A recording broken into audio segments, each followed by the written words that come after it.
صراط الذين أنعمت عليهم غير المغضوب عليهم ولا الضالين آمين. ألم تر كيف فعل ربك بأصحاب الفيل ألم يجعل كيدهم في تضليل وأرسل عليهم طيرا أبابيل ترميهم بحجارة من سجيل فجعلهم كعصف مأكول. ماشاءاللہ ہم نے کیمرے کو سائڈ میں رکھ کر اور ویڈیو بنا رہے ہیں، اور میرا بیٹا ہمیں مغرب کی نماز پڑھوا رہے ہیں جماعت کے ساتھ، اور ہم دونوں ہی ہیں گارے یار میں گارے سور میں نماز پڑھ رہے ہیں مغرب کی، اور اس کے بعد پھر مغرب کی نماز کے بعد ہم اپنی سنت پڑھیں گے، اس کے بعد پھر نفل پڑھیں گے. اور ہم بدعت کے اعتبار سے نہیں کر رہے، صرف میرے پیارے آقا نبی کریم صلی اللہ علیہ وسلم یہاں آئے تھے، ان کی نسبت سے اور یہاں ہمارا پہنچنا آسان ہو گیا، اس لیے ہم نفل پڑھیں گے. باقی ہمارا کوئی ایسا ارادہ نہیں ہے، اور بڑا میرا بیٹا بنا رہا ہے. اور اس بیچ میں نماز پڑھاتے پڑھاتے میں آپ کو اس کی ہسٹری بتاتا ہوں انشاءاللہ تعالی.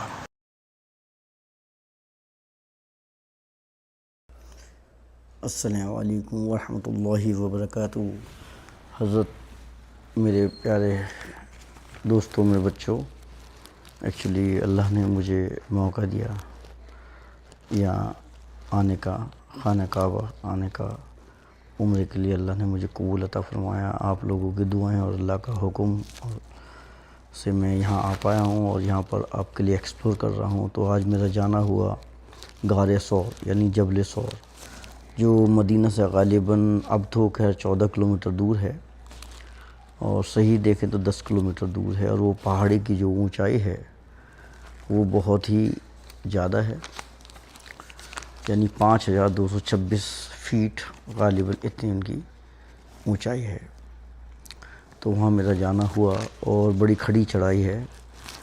اور پہلے میں بتا دوں، یہ غار سور کو غار یار بھی کہتے ہیں، کیونکہ ابوبکر صدیق کے بارے میں پہلے میں بتاؤں. ہمارے خلفائے راشدین کے پہلے خلیفہ ابوبکر صدیق،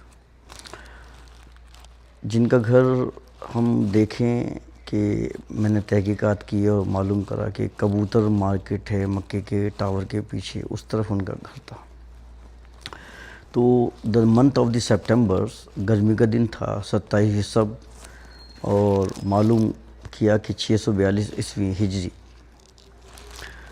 اور آپ صلی اللہ علیہ وسلم کو مارنے کے لیے قریش پاگل تھے، اور قریش نے فیصلہ کیا کہ ان کو مارنا ہے.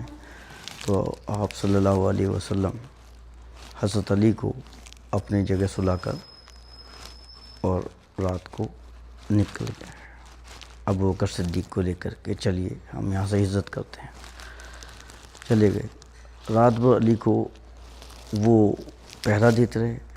اب قریش کو شک ہو گیا، رات بھر علی کو پتھر مارتے رہے کہ بھئی یہ سو رہے ہیں، جب پتھر مار کے دیکھو وہی ہیں. تو حضرت علی کو پتھر مارتے گئے، لیکن حضرت علی نے ہائے نہیں کی، کیونکہ شیطان نے ان کو بتایا بھئی چلے گئے، لیکن انہوں نے پھر پتھر مارتے رہ گئے. تو وہ لوگ قریش کے لوگ، یعنی کہ جن کے اوپر بولا ہوا تھا، اور انہوں کو یہ بتایا ہوا تھا کہ جو قتل کرے گا، یعنی کہ جو پروفٹ صلی اللہ علیہ وسلم کو اعوذ باللہ قتل کرے گا، اس کو 100 اونٹ انعام ملیں گے. تو پھر صبح اٹھے تو چادر اٹھایا تو پوچھے حضرت علی رسول اللہ کہاں گئے، یعنی رسول اللہ تو وہ نہیں بول سکتے نعوذ باللہ، محمد کہاں گئے، کہنا وہ تو تمہیں پتہ ہوگا. تو وہ چلے گئے. تو آپ صلی اللہ علیہ وسلم کو ابوبکر صدیق لے گئے.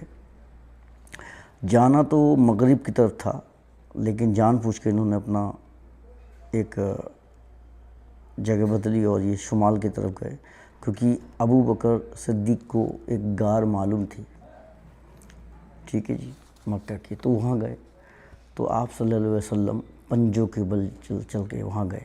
وہ اس لیے کیونکہ پیر چلیں گے تو پیروں سے لوگ، یعنی کہ دشمن اس کے انیمی ہیں، ان کے پیچھا کریں گے. تو آپ آگے چلتے گئے. تو ان کے پنجے مبارک زخمی ہو گئے، آئے ہائے ہائے، زخمی ہو گئے۔ اور پھر ابو بکر صدیق جو ہے کبھی ان کو آگے چلتے، کبھی ان کے پیچھے چلتے۔ تو پروفٹ صلی اللہ علیہ وسلم پوچھا ایسا کیوں کر رہے ہو؟ وہ کہ مجھے ڈر ہے، کوئی آگے سے مجھے ایسا لگتا ہے کہ کوئی تم پہ حملہ کر دے، تو مجھے ایسا لگتا ہے کہ پیچھے سے کوئی تم پہ حملہ کر دے۔ تو چونکہ ان کے پنجے مبارک زخمی ہو گئے تھے تو ابو بکر صدیق نے انہیں کندھے پہ بٹھایا اور جبل ثور جو کہ 5726 فیٹ اونچائی پہ کھڑا پہاڑ ہے وہاں پر لے گئے، اور اوپر جا کر غار ثور ہے وہاں پر اندر اترے، اور انہوں نے کہا کہ آپ رسول اللہ باہر ٹھہریں، میں اندر دیکھ کے آتا ہوں۔ اندر اندھیرے تھے، بہت بہت سوراخ ہو رہے تھے۔ ابو بکر صدیق نے اپنی پگڑی کھولی اور پگڑی کے کپڑے کو پھاڑا اور سوراخ بند کرے۔ پھر کچھ سوراخ رہ گئے تو اپنا کرتا مبارک پھاڑا، وہ بند کرے، لیکن ایک سوراخ رہ گیا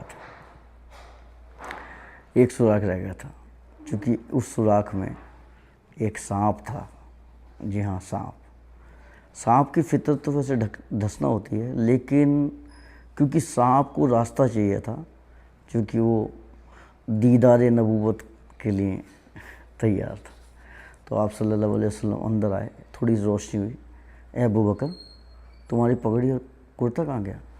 کہ رسول اللہ میں نے کوئی آپ کو دیکھ نہ پائے، کسی کی روشنی نہ پائے، تو میں نے یہ سوراخ بند کر دی۔ تبھی آپ صلی اللہ علیہ وسلم کی آنکھوں میں آنسو آ گئے اور آپ صلی اللہ علیہ وسلم نے اللہ سے گہار کی، اے میرے مولا تو ابو بکر سے راضی ہو جا، میں اس سے راضی ہوں، اور جنت میں تم اس کو میرا ساتھی بنا۔ تبھی جبریل علیہ السلام آئے خوشخبری لے کر، رسول اللہ راضی ہے۔ تب تک قریش کے ساتھی کچھ پنجوں کے پیچھا کرتے کرتے وہاں تک آ گئے، جن میں سے امیہ بن خلق ایک تھا۔ تو انہوں نے کہا کہ بھئی یہاں تو اس میں ہوں گے، اس غار میں ہوں گے، اس غار میں دیکھو۔ تب تک کبوتری نے وہاں 2 انڈے دے دیے تھے اور مکڑی نے اپنا جالا بنا لیا تھا۔ امیہ بن خلق بولا ارے نہیں ایسا